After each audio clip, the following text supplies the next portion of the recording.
Welcome to the Leo. YCP హయాంలో జరిగినటువంటి అతి భారీ లిక్కర్ స్కామ్, దాదాపుగా 3,500 కోట్లకు సంబంధించి కీలక నిందితుడినైతే నిన్న పోలీసులు అదుపులోకి తీసుకోవడం జరిగింది. వాస్తవానికి ఈ కేసు నమోదైన దగ్గర నుంచి కూడా ముప్పిడి అవినాష్ రెడ్డి, అంటే ఎవరైతే కింగ్ పిన్గా ఉన్నటువంటి రాజు కసిరెడ్డి ఉన్నాడో అతన్ని తోడల్లుడు, మొత్తంగా ఈ వ్యవహారంలో కీలకంగా అటు ఆ హవాలా కంపెనీ ఇతనిదే, ఆ తరువాత ఆ మద్యం సిండికేట్లతో బేరసారాలు మాట్లాడి ఎంత డబ్బులు వసూలు చేయాలి, కేసుకి ఎంత ఇవ్వాలనే వ్యవహారాలు మొత్తం కూడా దగ్గరుండి నడిపినటువంటి వ్యక్తి, A7గా ఉన్నటువంటి వ్యక్తి సుమిత్ అలియాస్ సుమిత్ అంటారు, అవినాష్ రెడ్డి అలియాస్ సుమిత్. సో ఈ ముప్పిడి అవినాష్ రెడ్డి అయితే నిన్న కోర్టులో లొంగిపోవడం జరిగింది. ఎందుకు లొంగిపోయారు అంటే దీనికి ఒక రీజన్ ఉంది. వాస్తవానికి అవినాష్ రెడ్డి దొరికితే ఈ తీగలాగితే డొంకంతా బయటపడినట్టుగా అవినాష్ రెడ్డి దొరికితే మరికొన్ని కీలక ఆధారాలు దొరికే అవకాశం ఉంది. ఎందుకంటే ఈ మొత్తం అందరితోనూ లింకప్ ఉన్న ఏకైక వ్యక్తి అవినాష్ రెడ్డి. కొంతమందికి ఏమో పై వాళ్ళతో లింక్ ఉంటే కొంతమందికి కింద వాళ్ళతో లింక్ ఉంది, కానీ అందరితో లింక్ ఉన్నటువంటి ఏకైక వ్యక్తి అవినాష్ రెడ్డి. ఈ అవినాష్ రెడ్డి దొరికితే ఎక్కడ మిగతా బండారాలు బయటపడతాయని చెప్పి రాజు కసిరెడ్డి థాయిలాండ్ పంపేశాడు.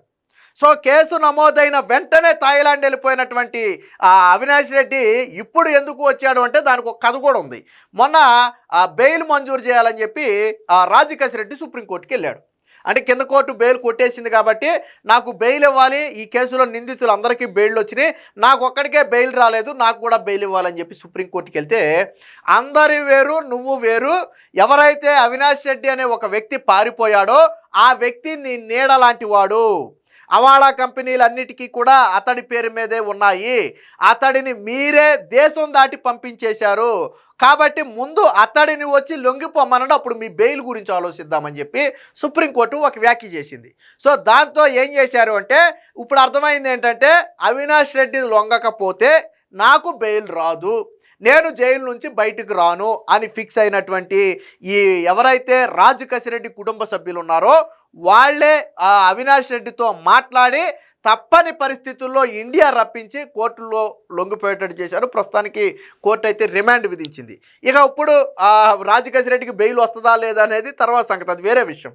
అంటే సుప్రీంకోర్టు ఎక్కడ నొక్కాలో అక్కడ నొక్కితే పారిపోయిన వాడు వచ్చాడు. అంటే వాస్తవానికి ఇప్పుడు రాజు కసిరెడ్డిని వదిలేసి ఉంటే మొన్న బెయిల్ ఇచ్చి ఈ ముప్పిడి ఎవరైతే అవినాష్ రెడ్డి ఉన్నాడో వచ్చేవాడు కాదు, ఖచ్చితంగా విదేశాల్లోనే ఉండేవాడు, కేసు తేలే వరకు విదేశాల్లోనే ఉండేవాడు.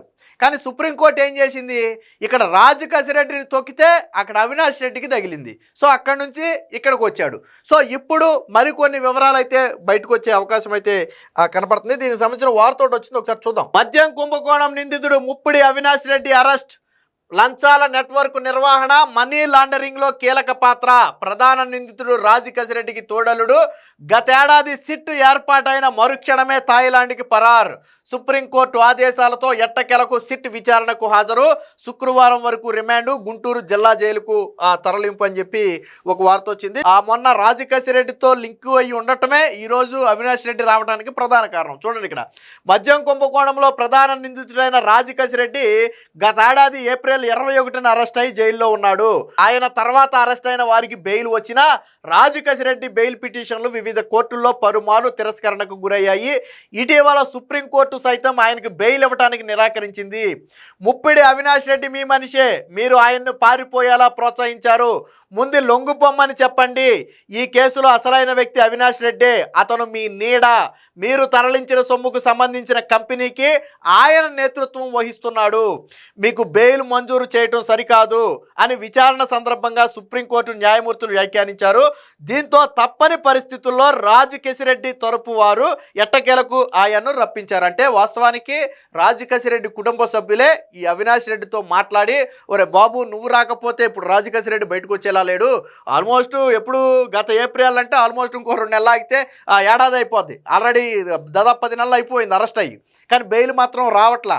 అందుకని ఒరే బాబు నువ్వు వస్తేనే కానీ రాజకేశ్వరరెడ్డి బయటకు వచ్చేటట్టు కనపట్లేదు, కాబట్టి నువ్వు ముందురా, తర్వాత సంగతి తర్వాత చూద్దాం, అప్పుడు ఇద్దరికి బెయిల్ వస్తుందిలే, తర్వాత సంగతి తర్వాత చూద్దామని చెప్పి తీసుకొస్తే ఇదిగో ఈ వ్యక్తే అవినాష్ రెడ్డిని విజయవాడ కోర్టు సముదాయం నుంచి గుంటూరు జైలుకు తరలిస్తున్నారు. సో ఇక్కడ సో అంటే ఈ దందా ఎలా నడిపాడు అనేది కూడా మనం ఒకసారి చూద్దాం. అంటే ఇతని పాత్ర ఏంటి, అసలు అవినాష్ రెడ్డి పాత్ర ఏంటి అనేది కూడా మనం చూద్దాం. అందులో వైకాపా హయాంలో జరిగిన వేల కోట్ల మద్యం కుంభకోణంలో ఆ ముఠా తరపున లంచాల వసూళ్ల నెట్వర్క్ నిర్వహణ, డొల్ల కంపెనీలను అడ్డం పెట్టుకుని లంచాల సొమ్ము మనీ లాండరింగ్ చేయటంలో అత్యంత కీలకంగా వ్యవహరించినటువంటి ముప్పిడి అవినాష్ రెడ్డి అలియాస్ సుమిత్ ఎట్టకేలకు అరెస్ట్ అయ్యాడు.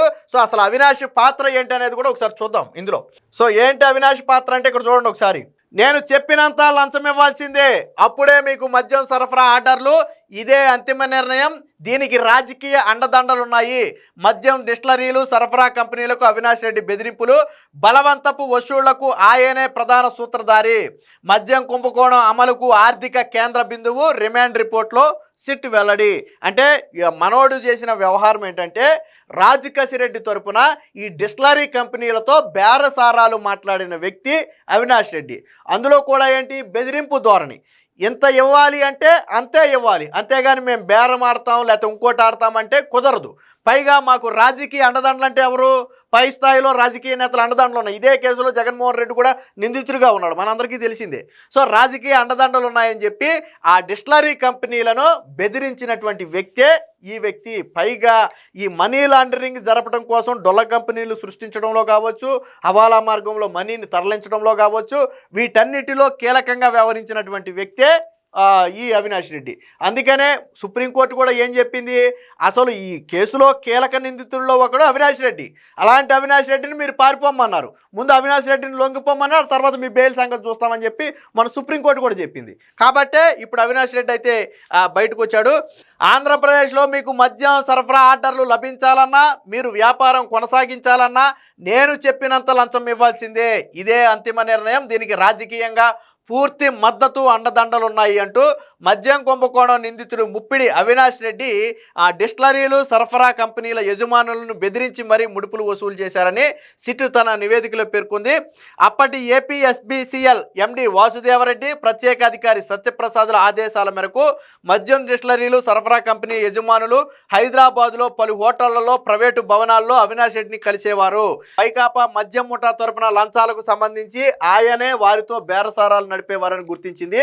సో మద్యం కుంభకోణంలో భాగంగా ఎవరెవరికి సరఫరా ఆర్డర్లు ఇవ్వాలి, ఎవరికి ప్రత్యేక సరఫరా ఆర్డర్లు జారీ చేయాలి, ఏ బ్రాండ్లకు ఆర్డర్లు పెంచాలి, ఏ బ్రాండ్లకు ఆర్డర్లు తగ్గించాలి వంటివన్నీ కూడా వైకాపా మద్యం ముఠా తరపున ముప్పిడి అవినాష్ రెడ్డి పర్యవేక్షించాడు. అంటే ఒక రకంగా ఈ వ్యవస్థ మొత్తాన్ని కూడా కంట్రోల్ చేసినటువంటి వ్యక్తే అవినాష్ రెడ్డి.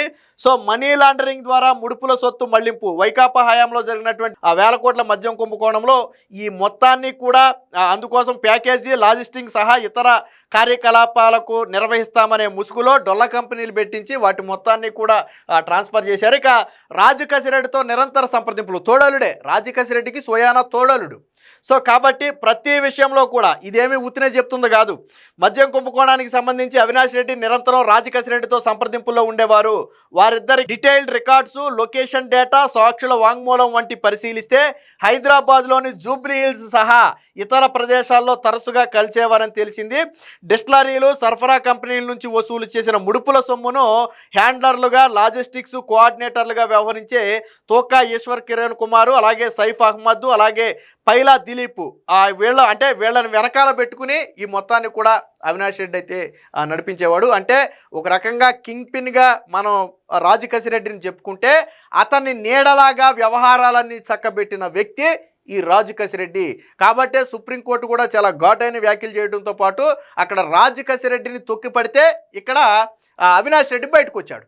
సో మొత్తంగా ఏది ఏమైనా ఈ లిక్కర్ స్కాములో కీలక నిందితుడు ఎవరైనా తప్పించుకుపోయాడు ఇప్పటి వరకు అంటే కేవలం అవినాష్ రెడ్డి. మిగిలిన అందరూ కూడా ఆల్మోస్ట్ దొరికేశారు, అరెస్ట్ అయ్యారు, ఎంక్వైరీలు అయినాయి, కొంతమంది బెయిల్ మీద ఉన్నారు, అంతా ఓకే. బట్ అసలు దొరకకుండా తప్పించుకు తిరిగినటువంటి వ్యక్తే ఈ అవినాష్ రెడ్డి ఎందుకు తిరిగాడు అంటే ఇతను దొరికితే మరికొన్ని ఆధారాలు దొరికే అవకాశం ఉంది, కేసుని మరింత వేగంగా సిట్టు ముందుకు తీసుకెళ్లే అవకాశం ఉంది.